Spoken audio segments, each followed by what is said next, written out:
the piano player from Mandrake Route gave me a call and said, I'm thinking of forming a synth band. Would you be interested in joining? And initially I was reticent and demurred. What do you want from me?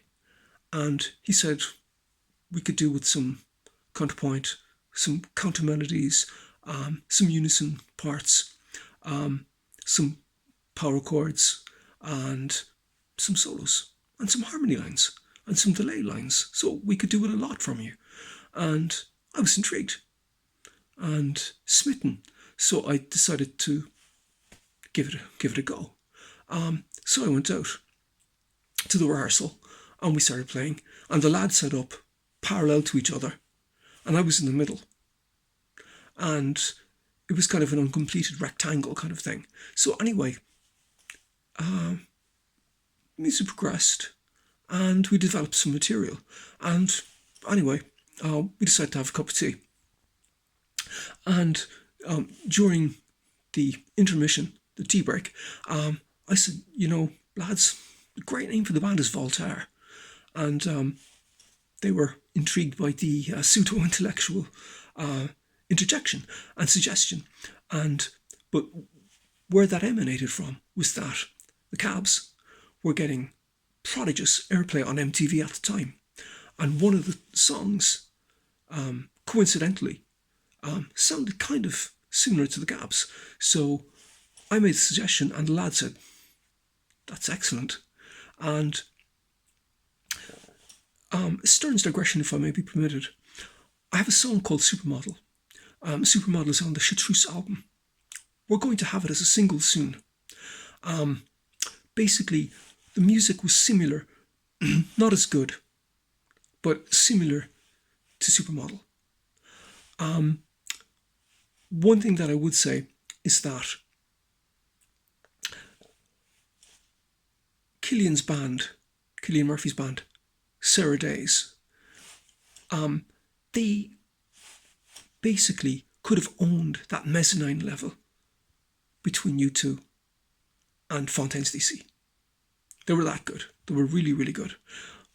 I would like to reciprocally say that Voltaire had the je ne sais quoi. Of all the bands that I was in, and even Mandrake were a great band, and Brendan O'Connor was fantastic, but they wouldn't have made it. Voltaire would have. I had an involvement with some synth bands, synth pop bands, when I came back from America. One charted, in Ireland it charted. But I would say, with a degree of prescience, that had Voltaire kept going, Voltaire would have made inroads into the UK market. Voltaire would have been on top of the pops. And on top of that, I do think that they would have had a success in Europe also, in France, in Germany, in Benelux, and beyond, and perhaps even the USA. So I do think that if we perpetuated the music, we would have been a success story. A very intriguing point. As the music evolved, I metastasized into playing more synth. I was playing, by the time we finished, I was playing about 80% of the time on synth. And I do think that if we kept going, it would have been a Three Synth band. I would have been playing synth, not guitar. That's the way it would have worked. Now, I'd also like to say this. What did Voltaire need? What was that extra little ingredient that they needed for success? One thing. Brian Ormond. If Brian Ormond came in and said, right lads, you need to set up here, a little bit of, presentation, a little bit of branding, a little bit of stage presence, that's the ingredient that would have brought into fruition success for us.